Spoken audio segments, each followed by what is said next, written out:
Hi, and welcome back to another video.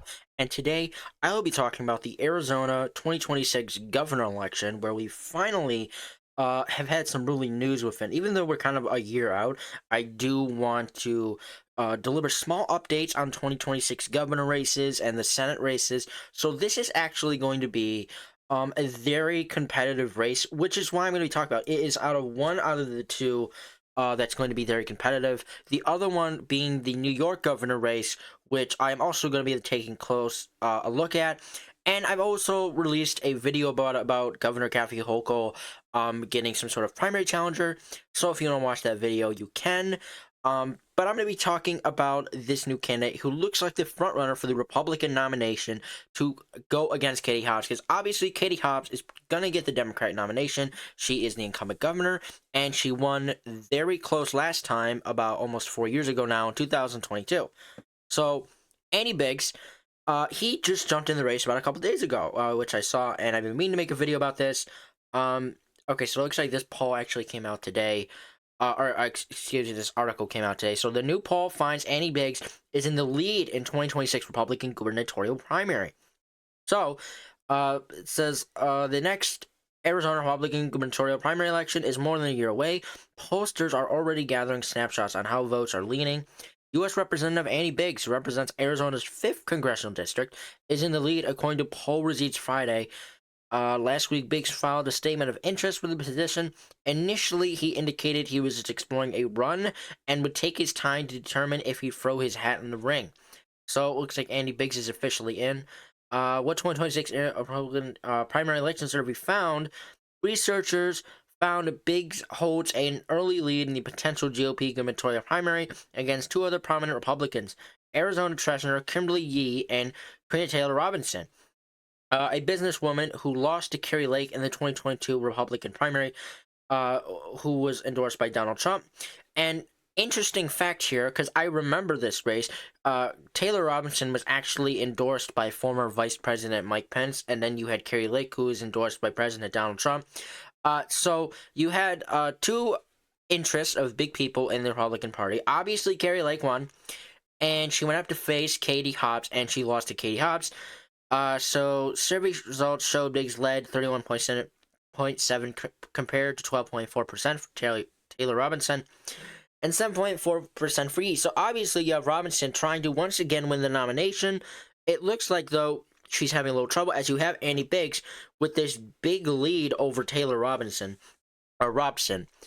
So not good for Taylor Robinson and good for Biggs.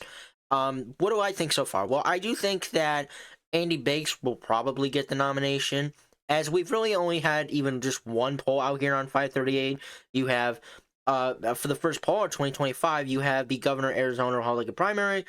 With this, you're talking about, look at all the candidates, yep, is what that article was talking about earlier. So yeah, this is all really we have for Arizona. Ignoring all the very not recent polls here, going back 2024. But yeah, if we just go to governor, that's about it. Yeah, that's the only poll we got here. So yeah, only poll 538 has provided us was the one I've been talking about for Data Orbital. We're gonna have to wait for other polls until I could really, really think more on this. But we can compare this poll with past election results. So like I said earlier, that Katie Hobbs won her election by such a close margin. Look at this. 0.6%, over half percent. Let's see if it takes me to the Wikipedia. But yeah, here we go. Okay, so look at that. Oh, just one. It was so close. Just 17. Oh my goodness. 17,000 votes. Katie Hobbs led, winning that election super close. I remember watching this, and it was just insane. It was just insane as Maricopa County came in. Obviously, Kari Lake lost, and she went to go on to the Senate just 2 years later, and then she even lost that race, right? She even lost that race to Gallego. But yeah, so Katie Hobbs is going to be up for re-election in 2026 here. And let's see. So Katie Hobbs, incumbent governor, public expressed interest, not even in the race yet. You have the Arizona Secretary of State, who has declined because she's going to be running for re-election as Secretary of State. You have Chris Mays, the Arizona Attorney General, who also declined because she's also running for re-election. And then you have Republican primary. You have declared Andy Biggs, U.S. Representative from Arizona 5th Congressional District. Since 2017, obviously he's going to have to resign, and he's going to have to be replaced in the House. You have filed paperwork. Christopher Ames, Christopher Gray, Scott Nelsey. He's a concrete pumping contractor and candidate for governor in 2022, who he also lost to Kari Lake. And then you have George Nicholson. And you have people express interest. You have Jason Beck, the mayor of Peoria since 2022. You have Tom Hayton, Jim Chain founder. Robson, former member of the Arizona Board of Representatives and candidate for governor in 2022. Kimberly Yee, and candidate for governor in 2022. So you have already two people who ran previously, who are jumping back in the race to try and win again. And we'll see how that's going to go. But looks like right now the momentum is with Andy Biggs on the Republican side of this primary. You also have Charlie Kirk, who is a big Republican activist. I see him on Twitter all the time. Yeah, he's also CEO of Turning Point USA. So, he could run, but I don't think he's gonna. I don't think Charlie's gonna run. We also declined U.S. Representative Jake Muff, a state senator. Kari Lake also declined to run. Kari Lake not entering, I think, is a positive for Arizona Republicans, and it gives them a better chance at winning this election. Will they do it? I don't think they do. I think Katie Hobbs will squeak out a win. That's my early prediction. We're going to see if any Democrats enter for the primary. I highly doubt they will. There's also a primary for Libertarians and Greens, but that doesn't really matter because this will be a very close race within the Democrats. So, yeah, Katie Hobbs not even in the race yet, but she probably will as we get closer to the 2026 year. And she'll have to run for re-election. Or maybe she doesn't. She could do something rare and decide, I want to be a one-term governor, and maybe endorses her lieutenant governor. I actually have no idea who the lieutenant governor is.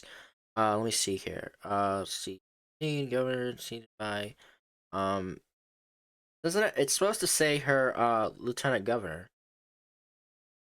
Am I just okay? So I can't find her lieutenant governor. I mean, I could try and find. I can try to go for Wikipedia here and find that lieutenant governor. Here we go. Wait, let's see the lieutenant governor. Okay, we don't know. Anyway, back to what I'm talking. Let me go back here. So yeah, it looks like I do believe that Katie Hobbs will probably win the election. We're still way too early to tell. But yeah, you do have Andy Biggs coming out here, leading in this Republican primary poll. Actually, let me pull that up right here. Leading in this Republican primary poll by 19 points. Beating his opponents by 19 points Republican primary. So it looks like Republicans are backing him, and they want him for the nomination. However, this is only one poll, and this was conducted January 18th to January 20th, a little bit before and during Donald Trump's presidency, and towards the end of Joe Biden's presidency. So we are going to have to see if there's other polls like this, especially now that Donald Trump is president, and some decisions he's done. And we're going to have to see about this on what happens here. And it's going to be very interesting to watch. And I'm very excited to keep you guys updated on what happens, see if Andy Biggs continues his lead, continues his momentum currently, or maybe if Taylor Robinson, who's at 12%, a little behind by 19 points, makes some sort of comeback, or if we also have Yee, who makes some sort of comeback, but I barely know much about him, besides other than Andy Biggs and Taylor Robinson. So yeah, but that's pretty much it for today's video. I hope you guys enjoyed watching. If you did, please like and subscribe, and I will see you guys in the next video. Bye.